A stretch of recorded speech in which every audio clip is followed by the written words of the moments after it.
White House believes that more than 20,000 Russian combatants have died in the battle for the Ukrainian city of Bakhmut in the last 5 months. A further 80,000 have been wounded, National Security Council spokesman John Kirby said, citing newly declassified intelligence. Half of the dead are from the Wagner private mercenary company, the US says. If accurate, the number of Russian casualties outweighs the eastern city's pre-war population of about 70,000. Moscow has been trying to take Bakhmut since last year in a grinding war of attrition. The battle for the small city, where only a few thousand civilians remain, has taken on huge symbolic importance for both sides. Ukrainian officials have also said they are using the battle to kill as many Russian troops as possible and wear down its reserves. However, Ukraine only now controls a small portion of the city. Russia's attempt at an offensive in the Donbass largely through Bakhmut has failed, Mr. Kirby told reporters. Russia has been unable to seize any real strategic and significant territory. We estimate that Russia has suffered more than 100,000 casualties, including over 20,000 killed in action, he added. The toll in Bakhmut accounts for losses since the start of December, according to the US figures. The bottom line is that Russia's attempted offensive has backfired after months of fighting and extraordinary losses, Mr. Kirby said. He added he was not giving estimates of Ukrainian casualties because they are the victims here. Russia is the aggressor. The BBC is unable to independently verify the figures given and Moscow has not commented.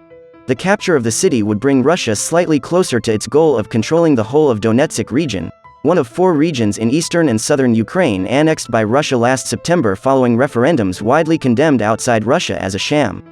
Analysts say Bakhmut has little strategic value, but has become a focal point for Russian commanders who have struggled to deliver any positive news to the Kremlin.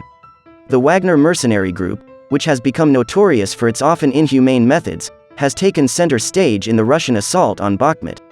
Its leader, Yevgeny Prigozhin, has staked his reputation, and that of his private army, on seizing the city.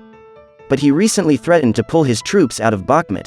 In a rare in-depth interview to a prominent Russian war blogger, he vowed to withdraw Wagner fighters if they are not provided with much-needed ammunition by the Russian Defense Ministry. Wagner fighters could be redeployed to Mali, he warned.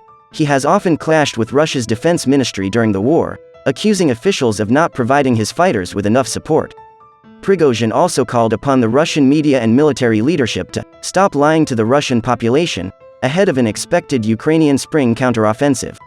We need to stop lying to the Russian population, telling them everything is all right, he said. He praised the Ukrainian military's good, correct military operations and command.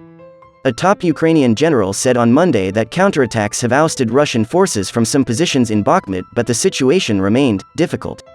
New Russian units, including paratroopers and fighters from Wagner, are being constantly thrown into battle, despite taking heavy losses, General Alexander Syrsky, the commander of Ukraine's ground forces, said on Telegram.